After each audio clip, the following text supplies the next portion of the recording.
सत श्री अकाल, नमस्कार, आदाब, प्यारे नाजरीन, खुश आमदीद साडे यूट्यूब चैनल लर्निंग कर्व ते। जिस तरह कि अपना पंजाबी व्याकरण की सीरीज़ चल रही सी ਅਤੇ ਉਸੇ ਦੇ सिलसिले ਦੇ ਵਿੱਚ ਅੱਜ ਆਪਾਂ ਸਵਾਲਾਤ ਅਤੇ ਜਵਾਬਾਤ ਦਾ ਇੱਕ ਨਵਾਂ ਸਿਲਸਿਲਾ ਲੈ ਕੇ ਹਾਜ਼ਰ ਹੋਏ ਹਾਂ। ਇਹ ਉਹ ਸਵਾਲ ਨੇ ਜਿਹੜੇ ਕਿ ਪੇਪਰਾਂ ਦੇ ਵਿੱਚ ਅਕਸਰ ਹੀ ਪੁੱਛੇ ਜਾਂਦੇ ਨੇ ਅਤੇ ਪਿਛਲੇ ਜਿਹੜੇ 3 ਲੈਕਚਰ ਹੋ ਚੁੱਕੇ ਨੇ ਉਹਨਾਂ ਦੇ ਮੱਦੇ ਨਜ਼ਰ ਹੀ ਇਹ ਸਵਾਲ ਰੱਖੇ ਗਏ ਨੇ। ਪਹਿਲਾ ਸਵਾਲ ਆਪਾਂ ਦੇਖਾਂਗੇ,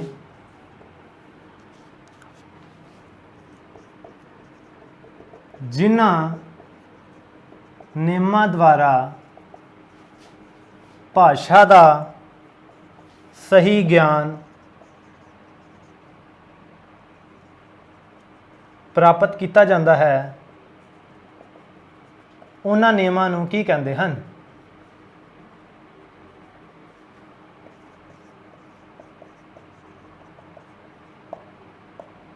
ਆਪਾਂ ਪਹਿਲੇ ਲੈਕਚਰ ਦੇ ਵਿੱਚ ਗੱਲ ਕੀਤੀ ਸੀ ਜਿੱਥੇ ਮੈਂ ਤੁਹਾਨੂੰ ਪੋਲਿਟੀ ਦੀ ਇੱਕ ਉਦਾਹਰਨ ਦਿੱਤੀ ਸੀ ਕਿ ਦੇਸ਼ ਨੂੰ ਚਲਾਉਣ ਦੇ ਲਈ ਜਿਸ ਤਰ੍ਹਾਂ ਕਨਸਟੀਟਿਊਸ਼ਨ ਸੰਵਿਧਾਨ ਦੀ ਲੋੜ ਹੁੰਦੀ ਹੈ, ਉਸੇ ਤਰੀਕੇ ਨਾਲ ਭਾਸ਼ਾ ਦਾ ਸੁਚਾਰੂ ਰੂਪ ਬਣਾਏ ਰੱਖਣ ਲਈ, ਸਹੀ ਰੂਪ ਬਣਾਏ ਰੱਖਣ ਲਈ ਆਪਾਂ ਨੂੰ ਵਿਆਕਰਨ ਦੀ ਲੋੜ ਹੁੰਦੀ ਹੈ, ਵਿਆਕਰਨ ਦੇ ਨਿਯਮਾਂ ਦੀ ਲੋੜ ਹੁੰਦੀ ਹੈ। ਇਸੇ ਕਰਕੇ ਇਹਦਾ ਜਿਹੜਾ ਸਹੀ ਜਵਾਬ ਹੋਏਗਾ ਉਹ ਹੈ ਵਿਆਕਰਨ। ਵਿਆਕਰਨ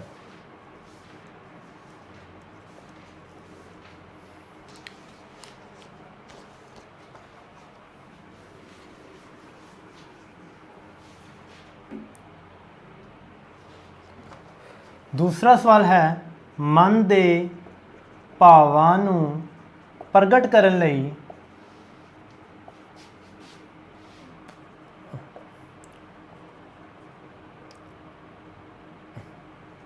शब्दां राहीं जिहड़े विचार प्रगटाए जांदे हन उन्हां नूं ਕੀ ਕਹਿੰਦੇ ਹਨ? ਮੈਂ ਤੁਹਾਨੂੰ ਭਾਸ਼ਾ ਦੀ ਪਰਿਭਾਸ਼ਾ ਦੱਸੀ ਸੀ ਵੀ ਮਨੁੱਖ ਆਪਣੇ ਵਿਚਾਰ, ਆਪਣੀਆਂ ਭਾਵਨਾਵਾਂ ਦੂਜਿਆਂ ਨਾਲ ਜਿਹੜੇ ਸਾਧਨ ਰਾਹੀਂ ਸਾਂਝੀਆਂ ਕਰਦਾ ਹੈ ਉਸ ਸਾਧਨ ਨੂੰ ਭਾਸ਼ਾ ਕਹਿੰਦੇ ਹਨ।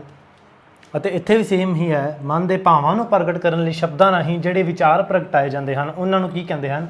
ਇਹਦਾ ਉੱਤਰ ਹੋਏਗਾ ਭਾਸ਼ਾ ਜਾਂ ਬੋਲੀ।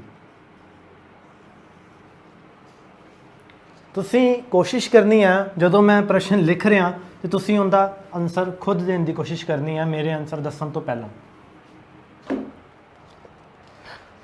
ਹੁਣ ਤੀਸਰਾ ਪ੍ਰਸ਼ਨ ਹੈ, ਵਿਆਕਰਨ ਦੇ ਕਿੰਨੇ ਭਾਗ ਹਨ? ਭਾਗ ਜਾਂ ਅੰਗ ਹਨ?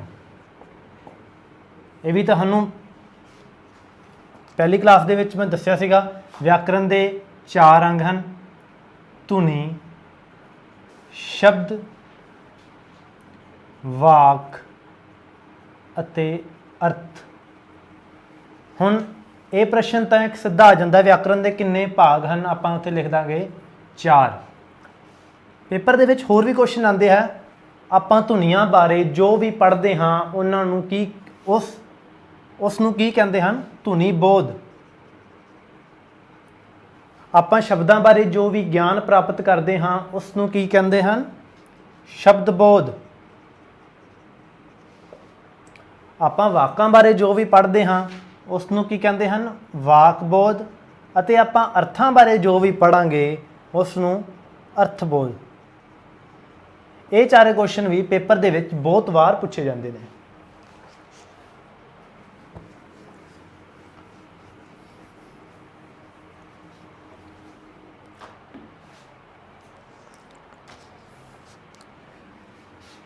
चौथा प्रश्न है, अजोके पंजाब विच किन्नियां पंजाबी दियां किन्नियां उप बोलियां बोलियां जांदियां हन?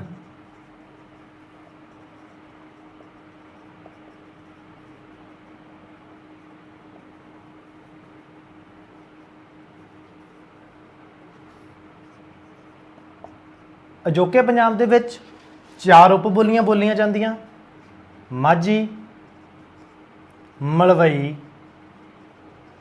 दुआबी ਅਤੇ ਚੌਥੀ ਹੈ ਪੁਆਧੀ। ਇਹਨਾਂ ਦੇ ਏਰੀਏ ਵੀ ਮੈਂ ਤੁਹਾਨੂੰ ਵੀਡੀਓ ਵਿੱਚ ਚੰਗੀ ਤਰ੍ਹਾਂ ਦੱਸੇ ਹੋਏ ਨੇ, ਉਹ ਵੀ ਤੁਹਾਨੂੰ ਚੰਗੀ ਤਰ੍ਹਾਂ ਯਾਦ ਹੋਣੇ ਚਾਹੀਦੇ ਆ। ਔਰ ਟਕਸਾਲੀ ਭਾਸ਼ਾ ਕਿਹੜੀ ਹੈ? ਮਾਝੀ।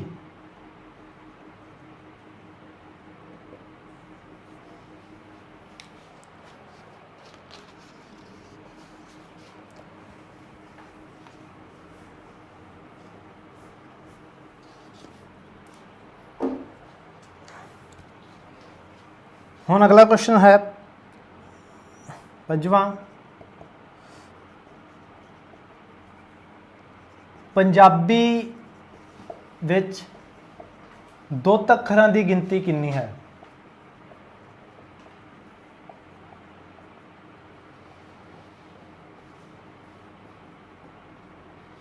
ਮੈਂ ਤੁਹਾਨੂੰ ਦੱਸਿਆ ਸੀ ਦੁੱਤ ਅੱਖਰ ਕੀ ਹੁੰਦੇ ਨੇ, ਜਿਹੜੇ ਆਪਣੀ ਆਜ਼ਾਦ ਜੋ ਉਹਨਾਂ ਦੀ ਪੋਜੀਸ਼ਨ ਹੈ ਉਹ ਲੈਣ ਦੇ ਇਲਾਵਾ ਦੂਸਰੇ ਅੱਖਰ ਦੇ ਪੈਰਾਂ ਵਿੱਚ ਪੈ ਕੇ ਵੀ ਵਰਤੇ ਜਾਂਦੇ ਨੇ। 3 ਦੁੱਤ ਅੱਖਰ ਮੈਂ ਤੁਹਾਨੂੰ ਦੱਸੇ ਸੀ, ਰਾਰਾ, ਹਾ ਤੇ ਵਾਵਾ। ਠੀਕ ਹੈ ਜੀ। ਇਹ ਕੁਐਸਚਨ ਵੀ ਬਹੁਤ ਵਾਰ ਐਗਜ਼ਾਮ ਦੇ ਵਿੱਚ ਪੁੱਛਿਆ ਜਾਂਦਾ ਹੈ।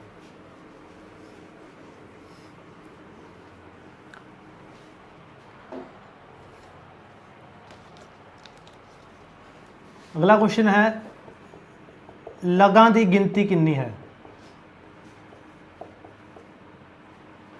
ਮੈਂ ਜਦੋਂ ਤੁਹਾਨੂੰ ਲਗਾ ਮਾਤਰਾ ਬਾਰੇ ਦੱਸਿਆ ਸੀ, ਆਪਾਂ ਸ਼ੁਰੂ ਕੀਤਾ ਸੀ ਊੜੇ, ਐੜੇ ਤੇ ਈੜੀ ਤੋਂ, ਕਿ ਊੜੇ, ਐੜੇ ਤੇ ਈੜੀ ਨੂੰ ਸੁਰ ਅੱਖਰ ਜਾਂ ਸੁਰਵਾਹਕ ਕਹਿੰਦੇ ਨੇ, ਅਤੇ ਉਹ 3 ਸੁਰ ਅੱਖਰ 10 ਸੁਰ ਧੁਨੀਆਂ ਨੂੰ ਜਨਮ ਦਿੰਦੇ ਨੇ, ਜਿਹੜੀਆਂ ਕਿ ਲਗਾ ਮਾਤਰਾ ਬਣਦੀਆਂ ਅੱਗੇ ਜਾ ਕੇ। ਤਾਂ ਆਪਣੇ ਕੋਲੇ ਲਗਾਂ ਦੀ ਗਿਣਤੀ ਕਿੰਨੀ ਹੋ ਜਾਏਗੀ? 10।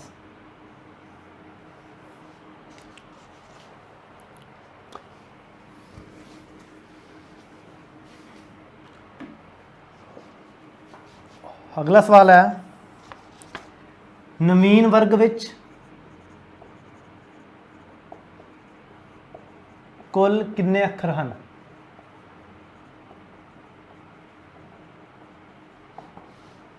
ਜਦੋਂ ਆਪਾਂ ਵਰਣਮਾਲਾ ਦੇ ਵੱਖਰੇ ਵਰਗ ਕੀਤੇ ਸੀ, ਉਦੋਂ ਆਪਾਂ ਸਾਰਿਆਂ ਨਾਲੋਂ ਅਖੀਰ ਦੇ ਵਿੱਚ ਨਵੀਨ ਵਰਗ ਲਿਖਿਆ ਸੀ, ਜਿਹਦੇ ਵਿੱਚ ਆਪਾਂ 6 ਧੁਨੀਆਂ ਪੜ੍ਹੀਆਂ ਸੀ।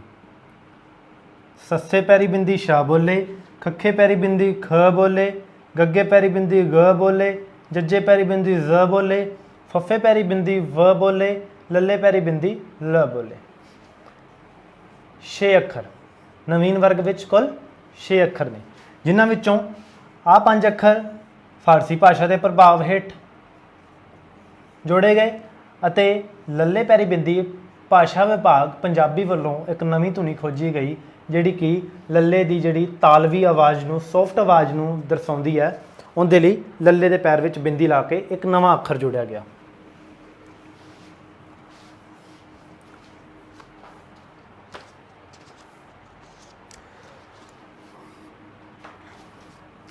ਅਗਲਾ ਕੁਐਸਚਨ ਹੈ ਜਿਹੜੇ ਅੱਖਰ ਦੂਜੇ ਅੱਖਰਾਂ ਦੀ ਸਹਾਇਤਾ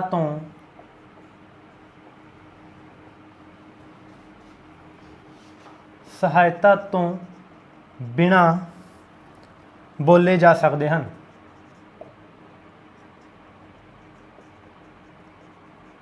ਉਹਨਾਂ ਨੂੰ ਕਹਿੰਦੇ ਆ ਸੁਰ ਅੱਖਰ, ਸਵਰ ਅੱਖਰ ਜਾਂ ਸੁਰ ਅੱਖਰ। ਸਵਰ ਅੱਖਰ। ਇੱਥੇ ਆਪਣੇ ਕੋਲੇ ਦੂਸਰਾ ਕੁਐਸਚਨ ਇਸ ਤਰ੍ਹਾਂ ਵੀ ਬਣ ਜਾਂਦਾ ਕਿ ਉਹ ਕਿਹੜੇ ਅੱਖਰ ਨੇ ਜਿਨ੍ਹਾਂ ਨੂੰ ਬੋਲਣ ਵੇਲੇ ਹਵਾ ਬੇਰੋਕ ਮੂੰਹ ਵਿੱਚੋਂ ਬਾਹਰ ਆਉਂਦੀ ਹੈ ਜਾਂ ਬਿਨਾਂ ਰੁਕੇ ਮੂੰਹ ਵਿੱਚੋਂ ਬਾਹਰ ਆਉਂਦੀ ਹੈ?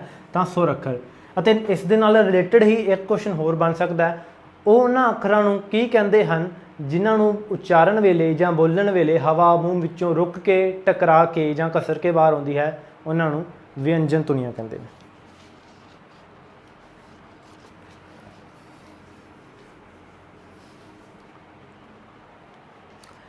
ਅਗਲਾ ਹੈ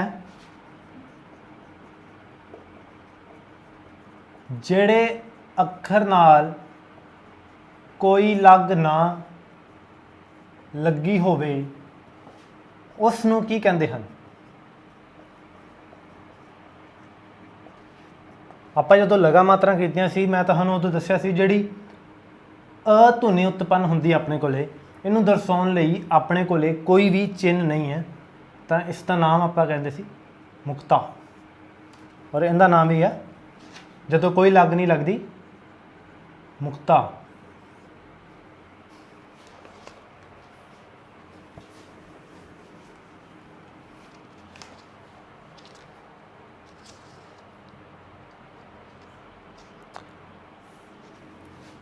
ਹੁਣ ਜਿਹੜੇ ਅੱਖਰਾਂ ਨੂੰ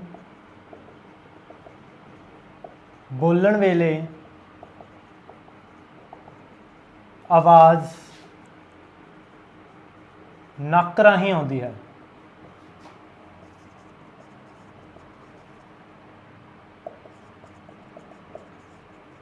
ਉਹਨਾਂ ਨੂੰ ਕੀ ਕਹਿੰਦੇ ਹਨ? ਜਿਨ੍ਹਾਂ ਅੱਖਰਾਂ ਨੂੰ ਉਚਾਰਨ ਵੇਲੇ ਹਵਾ ਨੱਕ ਰਾਹੀਂ ਬਾਹਰ ਆਉਂਦੀ ਹੈ ਉਹਨਾਂ ਨੂੰ ਆਪਾਂ ਅਨੁਨਾਸਿਕੀ ਜਾਂ ਨਾਸਿਕੀ ਵਿਅੰਜਨ ਕਹਿੰਦੇ ਹਨ। ਅਨੁਨਾਸਿਕੀ ਜਾਂ ਨਾਸਿਕੀ ਵਿਅੰਜਨ। ਪੰਜਾਬੀ ਵਿੱਚ ਆਪਣੇ ਕੋਲੇ 5 ਅਨੁਨਾਸਿਕੀ ਵਿਅੰਜਨ ਨੇ: ੰਆਂ, ਯਈਆਂ, ਨਾਣਾ, ਨੰਨਾ ਅਤੇ ਮੰਮਾ। 5।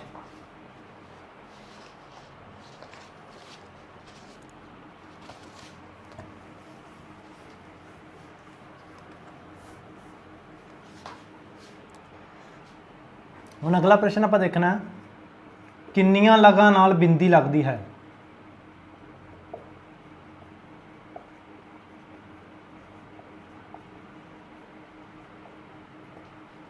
ਆਪਾਂ ਜਦੋਂ ਮੈਂ ਤੁਹਾਨੂੰ ਲਗਾਖਰ ਕਰਾਏ ਸੀ, ਮੈਂ ਤੁਹਾਨੂੰ 3 ਲਗਾਖਰ ਦੱਸੇ ਸੀ, ਬਿੰਦੀ, ਟਿੱਪੀ ਔਰ ਅਦਕ। ਔਰ ਮੈਂ ਤੁਹਾਨੂੰ ਦੱਸਿਆ ਸੀ ਬਿੰਦੀ ਅਤੇ ਟਿੱਪੀ ਦੀ ਆਵਾਜ਼ ਇੱਕੋ ਵਰਗੀ ਹੈ, ਪਰ ਇਹ ਜਿਹੜੀਆਂ ਲਗਾ ਮਾਤਰਾ ਨਾਲ ਲੱਗਦੀਆਂ ਨੇ ਉਹ ਲਗਾ ਮਾਤਰਾ ਅਲੱਗ-ਅਲੱਗ ਨੇ। ਬਿੰਦੀ ਸੀ ਜਿਹੜੀ, ਇਹ ਆਪਣੇ ਕੋਲੇ 6 ਲਗਾਂ ਨਾਲ ਲੱਗਦੀ ਹੈ ਔਰ ਟਿੱਪੀ 4 ਲਗਾਂ ਨਾਲ ਲੱਗਦੀ ਹੈ। ਤਾਂ ਇਹਦਾ ਆਨਸਰ ਹੋ ਜਾਏਗਾ ਆਪਣੇ ਕੋਲੇ 6।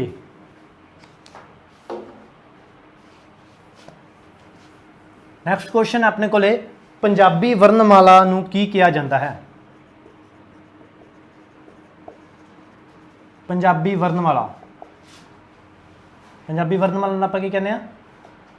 35 ਜਾਂ 35 ਅੱਖਰੀ।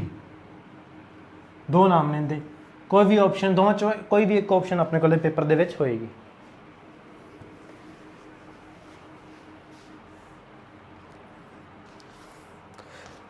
ਅਗਲਾ ਕੁਐਸਚਨ ਹੈ, ਬਠਿੰਡਾ, ਫਰੀਦਕੋਟ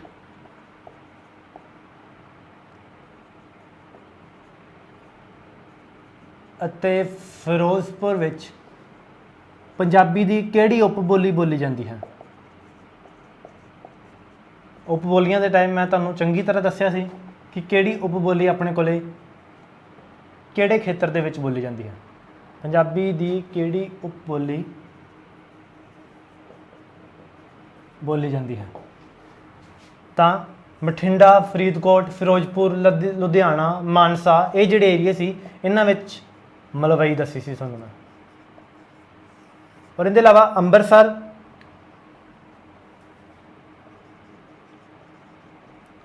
ਅੰਮ੍ਰਿਤਸਰ, ਗੁਰਦਾਸਪੁਰ, ਤਰਨਤਾਰਨ, ਇਹ ਇਲਾਕਿਆਂ ਦੇ ਵਿੱਚ ਆਪਣੇ ਕੋਲੇ ਮਾਝੀ ਬੋਲੀ ਜਾਂਦੀ ਹੈ ਔਰ ਮਾਝੀ ਟਕਸਾਲੀ ਬੋਲੀ ਵੀ ਹੈ।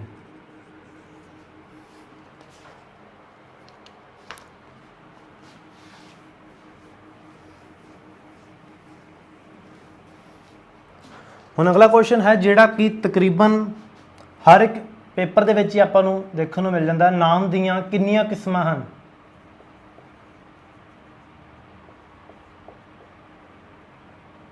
ਤਾਂ ਮੈਂ ਤੁਹਾਨੂੰ ਦੱਸਿਆ ਸੀ ਪਿਛਲੇ ਲੈਕਚਰ ਦੇ ਵਿੱਚ, ਨਾਮ ਦੀਆਂ 5 ਕਿਸਮਾਂ ਨੇ: ਆਮ ਨਾਮ ਜਾਂ ਜਾਤੀਵਾਚਕ ਨਾਮ, ਖਾਸ ਨਾਮ ਜਾਂ ਨਿੱਜਵਾਚਕ ਨਾਮ, ਇਕੱਠਵਾਚਕ ਨਾਮ, ਵਸਤੂਵਾਚਕ ਨਾਮ ਅਤੇ ਭਾਵਵਾਚਕ ਨਾਮ। ਨਾਲ ਹੀ ਕਾਰਕ ਦੀਆਂ ਕਿਸਮਾਂ ਦੇਖ ਲਵਾਂਗੇ ਆਪਾਂ। ਕਾਰਕ ਦੀਆਂ 8 ਕਿਸਮਾਂ ਨੇ: ਕਰਤਾ ਕਾਰਕ, ਕਰਮ ਕਾਰਕ, ਕਰਨ ਕਾਰਕ, ਸੰਪਰਦਾਨ ਕਾਰਕ, ਅਪਾਦਾਨ ਕਾਰਕ, ਸੰਬੋਧਨੀ ਕਾਰਕ, ਸੰਬੰਧ ਕਾਰਕ ਤੇ ਸੰਬੋਧਨੀ का अधिकरण कारक।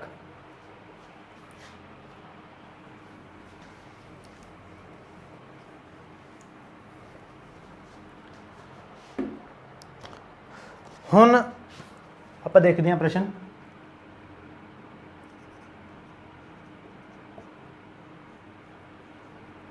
ਅਪਾਦਾਨ ਕਾਰਕ ਲੱਭੋ।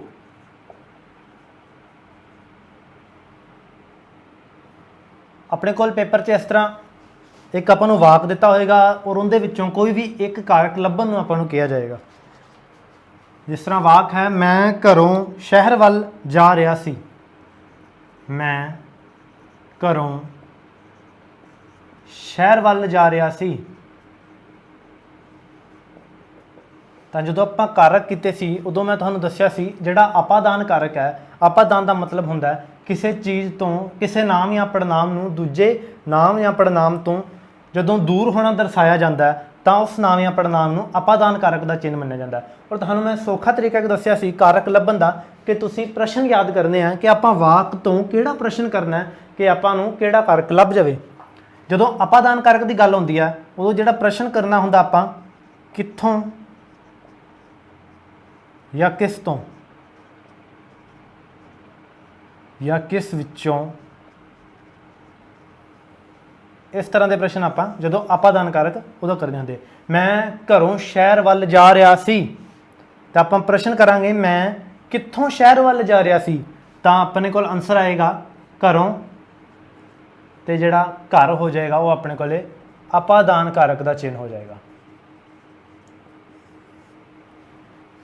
ਇਹ ਚੀਜ਼ ਤੁਹਾਨੂੰ ਚੰਗੀ ਤਰ੍ਹਾਂ ਪਤਾ ਹੋਣੀ ਚਾਹੀਦੀ ਹੈ ਕਾਰਕ ਆਪਾਂ ਕਿੱਦਾਂ ਲੱਭਣੇ ਆ, ਕਿਉਂਕਿ ਜਿੱਥੇ ਵੀ ਪੇਪਰ ਦਾ ਲੈਵਲ ਐਗਜ਼ਾਮੀਨਰ ਨੇ ਟਫ ਕਰਨਾ ਹੈ ਉੱਥੇ ਇਹ ਚੀਜ਼ਾਂ ਹੋਣੀਆਂ।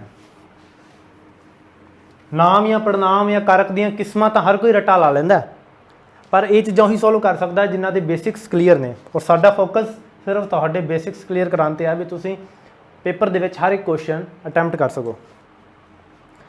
ਨੈਕਸਟ ਹੈ ਸੰਪਰਦਾਨ ਕਾਰਕ ਲੱਭੋ।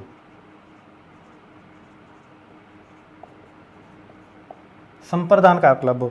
ਵਾਕ ਹੈ ਭਗਤ ਸਿੰਘ ਨੇ ਦੇਸ਼ ਖਾਤਰ ਜਾਨ ਵਾਰ ਦਿੱਤੀ। ਭਗਤ ਸਿੰਘ ਨੇ ਦੇਸ਼ ਖਾਤਰ ਜਾਨ ਵਾਰ ਦਿੱਤੀ। ਮੈਂ ਤੁਹਾਨੂੰ ਸੰਪਰਦਾਨ ਕਾਰਕ ਬਾਰੇ ਦੱਸਿਆ ਸੀ। ਸੰਪਰਦਾਨ ਕਾਰਕ ਦਾ ਮਤਲਬ ਹੁੰਦਾ ਹੈ ਦੇਣਾ। ਸੰਪਰਦਾਨ ਦਾ ਮਤਲਬ ਹੁੰਦਾ ਦੇਣਾ ਜਾਂ ਭੇਟ ਕਰਨਾ। ਦੇਣਾ ਜਾਂ ਭੇਟ ਕਰਨਾ। ਤੇ ਪ੍ਰਸ਼ਨ ਮੈਂ ਤੁਹਾਨੂੰ ਦੱਸੇ ਸੀ ਸੰਪਰਦਾਨ ਕਾਰਕ ਲੱਭਣ ਵੇਲੇ ਆਪਾਂ ਕਿਹੜੇ ਪੁੱਛਣੇ ਆ, ਕਿਸ ਲਈ, ਕਿਸ ਖਾਤਰ, ਕਿਸ ਹਿੱਤ। ਜਿਸ ਤਰੀਕੇ ਨਾਲ ਆਪਣੇ ਕੋਲੇ ਵਾਕ ਦਿੱਤਾ ਹੋਏਗਾ ਉਸ ਤਰੀਕੇ ਨਾਲ ਆਪਾਂ ਪ੍ਰਸ਼ਨ ਪੁੱਛਣੇ ਆ। ਭਗਤ ਸਿੰਘ ਨੇ ਦੇਸ਼ ਖਾਤਰ ਜਾਨ ਵਾਰ ਦਿੱਤੀ, ਆਪਾਂ ਇੱਥੋਂ ਪ੍ਰਸ਼ਨ ਪੁੱਛਾਂਗੇ ਭਗਤ ਸਿੰਘ ਨੇ ਕਿਸ ਖਾਤਰ ਜਾਨ ਵਾਰ ਦਿੱਤੀ। ਦੇਸ਼ ਖਾਤਰ, ਦੇਸ਼ ਸੰਪਰਦਾਨ ਕਾਰਕ ਦਾ ਚਿੰਨ੍ਹ ਹੋ ਗਿਆ। ਠੀਕ ਹੈ ਜੀ।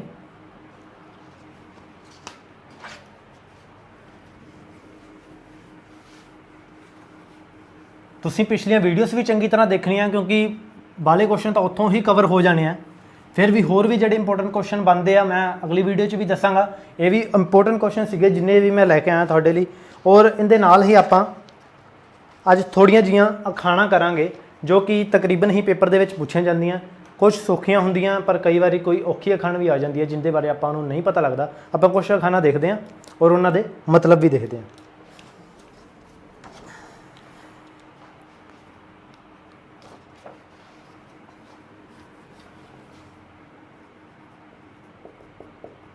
ਅਖਾਣਾ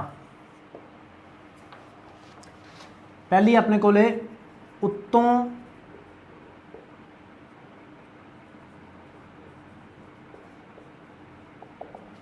ਬੀਬੀਆਂ ਦਾੜੀਆਂ, ਵਿੱਚੋਂ ਕਾਲੇ ਕਾਂ। ਜਿਹੜੀਆਂ ਖਾਣਾ ਨੇ ਉਹਨਾਂ ਨੂੰ ਜਿਹੜਾ ਉਹਨਾਂ ਦਾ ਕੁਐਸਚਨ ਆਉਣ ਦਾ ਫੋਰਮੈਟ ਹੈ ਉਹ ਤਕਰੀਬਨ ਹੁੰਦਾ ਵੀ ਆਪਣੇ ਕੋਲੇ ਇੰਨਾ ਆਪਾਂ ਨੂੰ ਕੁਐਸਚਨ ਦੇ ਵਿੱਚ ਦਿੱਤਾ ਹੋਏਗਾ ਔਰ 4 ਆਪਸ਼ਨ ਆਪਾਂ ਨੂੰ ਹੋਰ ਦਿੱਤੀਆਂ ਹੋਣਗੀਆਂ, ਵਿੱਚੋਂ ਕਾਲੇ ਕਾਂ ਜਾਂ ਵਿੱਚੋਂ ਕਾਲੇ ਮੋਰ, ਵਿੱਚੋਂ ਕਾਲੇ ਹੰਸ। ਕਿਸੇ ਵੀ ਤਰੀਕੇ ਨਾਲ ਮਤਲਬ ਕਿ ਆਪਾਂ ਨੂੰ ਕਨਫਿਊਜ਼ ਕਰ ਸਕਦਾ, ਵਿੱਚੋਂ ਕਾਲੇ ਸੱਪ ਔਰ ਆਪਾਂ ਕਰੈਕਟ ਲੱਭਣੀ ਹੁੰਦੀ ਹੈ ਵੀ ਜਿਹੜੀ ਵੀ ਸਹੀ ਹੋਏਗੀ, ਪੂਰੀ ਤਰ੍ਹਾਂ ਉੱਥੇ ਢੁਕਵੀਂ ਜਿਹੜੀ ਬੈਠ ਰਹੀ ਆ। ਕਿਉਂਕਿ ਅਖਾਣਾਂ ਜਿਹੜੀਆਂ ਇਹ ਚੇਂਜ ਨਹੀਂ ਕੀਤੀਆਂ ਜਾ ਸਕਦੀਆਂ। ਇਹ ਜਿਹੜੀ ਅਖਾਣ ਇੱਕ ਵਾਰੀ ਪ੍ਰਚਲਿਤ ਹੋ ਗਈ, ਇਹ ਅੱਗੇ ਦੀ ਅੱਗੇ ਉਸੇ ਤਰੀਕੇ ਨਾਲ ਹੀ ਚੱਲਦੀਆਂ ਜਾਣੀਆਂ। ਬਾਕੀ ਇਹਦਾ ਮਤਲਬ ਆਪਾਂ ਨੂੰ ਪੜ੍ਹ ਕੇ ਕਲੀਅਰ ਹੋ ਜਾਏਗਾ। ਉੱਤੋਂ ਬੀਬੀਆਂ ਦਾੜੀਆਂ ਤੇ ਵਿੱਚੋਂ ਕਾਲੇ ਕਾਂ। ਬੀਬੀਆਂ ਕਹਿ ਦਿੰਦੇ ਆ ਬੱਗੀ ਦਾੜੀ ਨੂੰ, ਜਾਂ ਚਿੱਟੀ ਦਾੜੀ ਜਦੋਂ ਹੋ ਜਾਂਦੀ ਆ ਸਿਆਣੇ, ਮਤਲਬ ਕਿ ਸਿਆਣਾ ਹੋ ਜਾਂਦਾ ਬੰਦਾ, ਜਦੋਂ ਕਾਫੀ ਉਮਰ ਦਾ ਹੋ ਜਾਂਦਾ, ਉਮਰ ਦਰਾਜ਼ ਬੰਦੇ ਲਈ ਜਦੋਂ ਦੀ ਦਾੜੀ ਆਪਾਂ ਬੀਬੀਆਂ ਦਾੜੀਆਂ ਕਹਿ ਦਿੰਦੇ, ਬੀਬੀ ਦਾੜੀ ਵਾਲਾ ਬੰਦਾ। ਉੱਤੋਂ ਬੀਬੀਆਂ ਦਾੜੀਆਂ ਤੇ ਵਿੱਚੋਂ ਕਾਲੇ ਕਾਂ, ਮਤਲਬ ਕਿ ਉੱਤੋਂ ਤਾਂ ਬੰਦਾ ਵਧੀਆ ਸਾਰਿਆਂ ਨਾਲ ਹੱਸਦਾ ਖੇਡਦਾ, ਪਰ ਵਿੱਚੋਂ ਜਿਹੜਾ ਉਹਦਾ ਦਿਲ ਹੈ ਉਹ ਬਹੁਤ ਕਾਲਾ ਹੈ। ਇਹੋ ਜਿਹੇ ਲੋਕਾਂ ਤੋਂ ਬਹੁਤ ਬਚ ਕੇ ਰਹਿਣਾ ਚਾਹੀਦਾ। ਇਹਨਾਂ ਦੀ ਪਛਾਣ ਸਮੇਂ ਸਿਰ ਹੋ ਜਾਣੀ ਜ਼ਰੂਰੀ ਹੁੰਦੀ ਹੈ। ਦੂਸਰੀ ਅਖਾਣ ਆਪਣੇ ਕੋਲੇ ਬਹੁਤ ਹੀ ਪ੍ਰਚਲਿਤ ਹੈ, ਉਦਮ ਅੱਗੇ ਲక్ష్ਮੀ ਪੱਖੇ ਅੱਗੇ ਪਾਉਣ।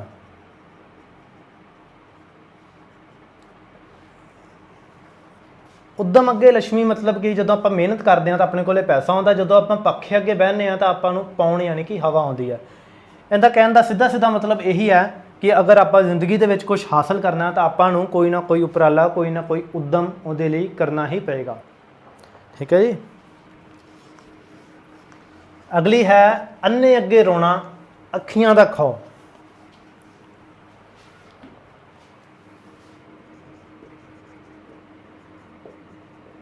ਅੰਨੇ ਅੱਗੇ ਰੋਣਾ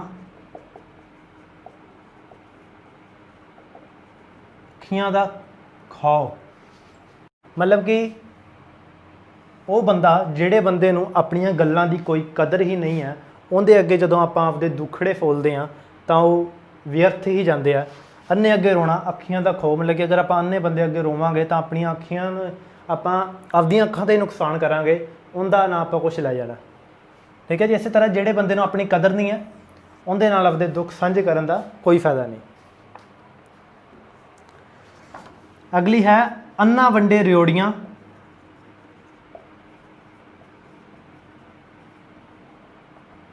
ਮੁੜ ਮੁੜ ਆਪਣਿਆਂ ਨੂੰ ਦੇ।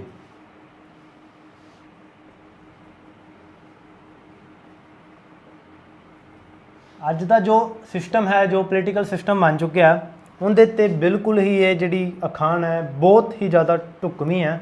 ਅੰਨਾ ਵੰਡੇ ਰਿਓੜੀਆਂ ਮੁੜ ਮੁੜ ਆਪਣਿਆਂ ਨੂੰ ਦੇ। ਅਗਰ ਆਪਾਂ ਕਿਸੇ ਵੀ ਗੈਰ ਜ਼ਿੰਮੇਦਾਰ ਵਿਅਕਤੀ ਦੇ ਹੱਥ ਵਿੱਚ ਆਪਾਂ ਅਗਰ ਪਾਵਰ ਦੇ ਦਾਂਗੇ ਤਾਂ ਉਹ ਸਿਰਫ ਆਪਦਿਆਂ ਦਾ ਹੀ ਭਲਾ ਕਰੇਗਾ, ਉਹਨੇ ਦੂਸਰੇ ਵਿਅਕਤੀਆਂ ਦਾ, ਦੂਸਰੇ ਨਾਗਰਿਕਾਂ ਦਾ ਕੋਈ ਭਲਾ ਨਹੀਂ ਕਰਨਾ। ਬਾਕੀ ਤੁਸੀਂ ਜ਼ਿਆਦਾ ਸਿਆਣੇ ਹੋ, ਕੀ ਕਹਿਣਾ ਚਾਹੁੰਦਾ ਹੈ ਤੁਹਾਨੂੰ ਪਤਾ ਲੱਗ ਚੁੱਕਿਆ ਹੋਊਗਾ। ਅੰਨਾ ਵੰਡੇ ਰਿਓੜੀਆਂ ਮੁੜ ਮੁੜ ਆਪਣਿਆਂ ਨੂੰ ਦੇ। ਅਗਲਾ ਹੈ ਜੀ ਇੱਕ ਸੱਪ ਦੂਜਾ ਉੱਡਣਾ, ਔਰ ਇਹਦੀ ਇੱਕ ਹੋਰ ਹੈ ਜਾਂ ਇੱਕ ਕਰੇਲਾ ਦੂਜਾ ਨਿੰਮ ਚੜਿਆ। ਕਹਿੰਦੇ ਵੀ ਇੱਕ ਤਾਂ ਹੈਗਾ ਸੱਪ ਹੈ, ਉੱਤੋਂ ਉੱਡਣਾ ਹੈ, ਮਤਲਬ ਕਿ ਬਹੁਤ ਹੀ ਖਤਰਨਾਕ ਬੰਦਾ ਹੈ। ਅਗਰ ਕਿਸੇ ਕੋਈ ਵੀ ਅਗਰ ਕਮੀਨਾ ਜਾਂ ਸ਼ਰਾਰਤੀ ਬੰਦਾ ਹੈ, ਅਗਰ ਉਹਦੀ ਕਮੀਨਗੀ ਦੇ ਵਿੱਚ ਹੋਰ ਕਿਸੇ ਹੋਰ ਕਾਰਨ ਕਰਕੇ ਹੋਰ ਇਜ਼ਾਫਾ ਹੁੰਦਾ ਹੈ ਤਾਂ ਉਦੋਂ ਆਪਾਂ ਇਹ ਚੀਜ਼ ਉੱਥੇ ਬਿਲਕੁਲ ਢੁੱਕਵੀਂ ਬੈਠਦੀ ਹੈ। ਅਗਰ ਉਹ ਚੀਜ਼ ਦਰਸਾਉਣੀ ਹੋਏ ਤਾਂ ਇੱਕ ਸੱਪ ਜਾਂ ਦੂਜਾ ਉੱਡਣਾ, ਜਾਂ ਆਪਾਂ ਇਹ ਕਹਿ ਸਕਦੇ ਹਾਂ ਇੱਕ ਕਰੇਲਾ ਦੂਜਾ ਨਿੰਮ ਚੜਿਆ। ਵੀ ਕਰੇਲਾ ਤਾਂ ਪਹਿਲਾਂ ਹੀ ਬਹੁਤ ਕੌੜਾ ਹੈ ਅਤੇ ਜੇ ਨਿੰਮ 'ਤੇ ਚੜ੍ਹ ਜਾਏ ਤਾਂ ਹੋਰ ਕੌੜਾ ਹੋ ਜਾਏਗਾ। ਇਸ ਲਈ ਦੋਵਾਂ ਦੇ ਵਿੱਚੋਂ ਕੋਈ ਵੀ ਆਪਾਂ ਉੱਥੇ ਯੂਜ਼ ਕਰ ਸਕਦੇ ਹਾਂ। PCS ਵਾਸਤੇ ਇਹ ਬਹੁਤ ਇੰਪੋਰਟੈਂਟ ਨੇ, ਕਿਉਂਕਿ ਉੱਥੇ ਤਕਰੀਬਨ ਹਰ ਸਾਲ ਹੀ ਅਖਾਣਾਂ ਦੇ ਵਿੱਚੋਂ 1 ਜਾਂ 2 ਪ੍ਰਸ਼ਨ ਆਉਣੇ ਹੁੰਦੇ ਆ। ਅਗਲਾ ਹੈ ਜੀ ਬਹੁਤ ਸਿੰਪਲ ਹੈ, ਤਾਂ ਸਾਈਆਂ ਕਿਤੇ ਵਧਾਈਆਂ ਕਿਤੇ।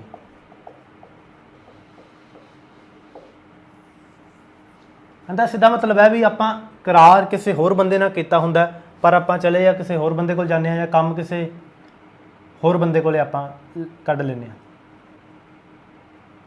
ਸਾਈਆਂ ਕਿਤੇ ਤੇ ਵਧਾਈਆਂ ਕਿਤੇ, ਮਤਲਬ ਕਿ ਆਪਾਂ ਯੂਜ਼ ਕਿਸੇ ਬੰਦੇ ਨੂੰ ਕਰਦੇ ਹਾਂ ਤੇ ਫਾਇਦਾ ਕਿਸੇ ਹੋਰ ਬੰਦੇ ਨੂੰ ਦੇ ਦਿੰਦੇ ਹਾਂ।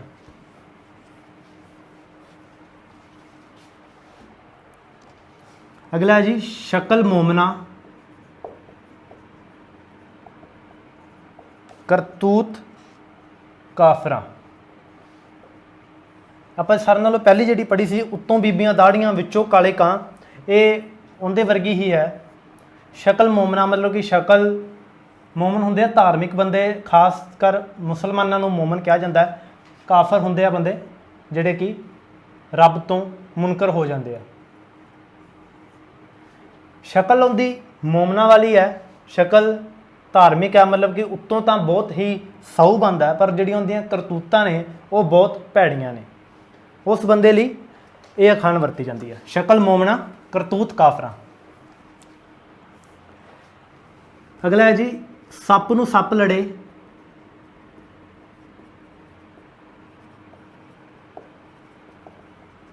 ਤਾਂ ਵਿਉ ਕਿਹਨੂੰ ਚੜੇ।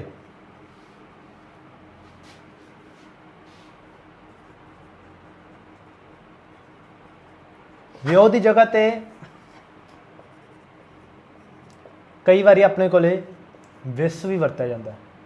ਸੱਪ ਨੂੰ ਸੱਪ ਲੜੇ ਤਾਂ ਵਿਸ ਕਿਹਨੂੰ ਚੜੇ, ਜਾਂ ਸੱਪ ਨੂੰ ਸੱਪ ਲੜੇ ਤਾਂ ਵਿਉ ਕਿਹਨੂੰ ਚੜੇ। ਮਤਲਬ ਕਿ ਅਗਰ ਦੋ ਬੰਦੇ ਜਿਹੜੇ ਕਿ ਬਰਾਬਰ ਹੀ ਨੇ, ਅਗਰ ਉਹ ਲੜ ਰਹੇ ਆ ਜਾਂ ਉਹਨਾਂ ਦੇ ਵਿੱਚ ਕੋਈ ਬਹਿਸਬਾਜ਼ੀ ਹੋ ਰਹੀ ਆ, ਤਾਂ ਉਦੋਂ ਇਹ ਅਖਾਣ ਵਰਤੀ ਜਾਂਦੀ ਹੈ ਕਿ ਜਦੋਂ ਉੱਥੇ ਨਤਾਰਾ ਹੋਣਾ ਔਖਾ ਹੋ ਜਾਏ, ਵੀ ਸੱਪ ਨੂੰ ਸੱਪ ਲੜੇ ਤਾਂ ਵਿਉ ਕਿਹਨੂੰ ਚੜੇ, ਜਾਂ ਸੱਪ ਨੂੰ ਸੱਪ ਲੜੇ ਤਾਂ ਵਿਸ ਕਿਹਨੂੰ ਚੜੇ।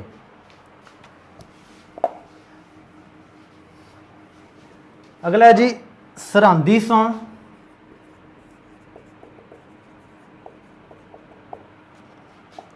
ਪਵਾਂਦੀ ਸੌਂ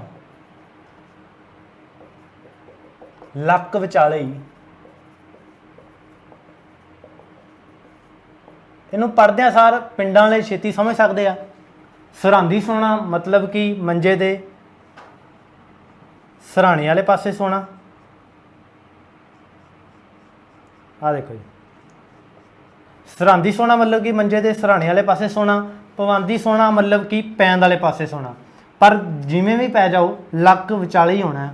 ਜਦੋਂ ਆਪਣੇ ਕੋਲ ਕੋਈ ਇਹੋ ਜਿਹੀ ਸਿਚੁਏਸ਼ਨ ਬਣ ਜਾਂਦੀ ਆ ਵੀ ਆਪਾਂ ਕਿਸੇ ਨੂੰ ਦਰਸਾਉਣਾ ਹੋਵੇ ਵੀ ਤੂੰ ਜਿਵੇਂ ਮਰਜ਼ੀ ਕਰ ਲੈ, ਪਰ ਇਸ ਕੰਮ ਦਾ ਨਤੀਜਾ ਇੱਕੋ ਹੀ ਰਹਿਣਾ, ਤਾਂ ਉਦੋਂ ਆਪਾਂ ਇਹ ਅਖਾਣ ਆਪਾਂ ਯੂਜ਼ ਕਰਦੇ ਹਾਂ, ਸਰਹੰਦੀ ਸੌਂ ਪਵਾਂਦੀ ਸੌਂ ਲੱਕ ਵਿਚਾਲੇ ਹੀ।